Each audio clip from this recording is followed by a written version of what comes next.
আল্লাহ রাব্বুল আলামিন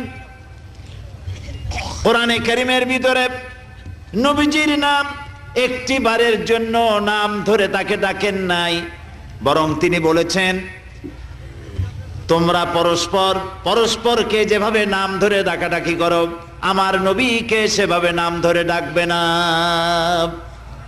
আল্লাহ নিষেধ করেছেন আমার নবীর নাম ধরে ডাকবে না। সুবহানাল্লাহি ওয়া বিহামদিহি। এই পৃথিবীতে যত নবী আসছেন সমস্ত নবীরা হলেন এলাকা ভিত্তিক নবী, অঞ্চল ভিত্তিক নবী। এক এক এলাকার, নূহ আলাইহিস সালাম এক এলাকার, মুসা আলাইহিস সালাম আলাক এলাকার, দাউদ আলাইহিস সালাম আরাক এলাকার, এরকম এলাকা ভাগ ভাগ করা। কিন্তু মুহাম্মদ সাল্লাল্লাহু আলাইহি ওয়াসাল্লামকে আল্লাহ রাব্বুল আলামিন কোন এলাকার জন্য নবী বানান নাই।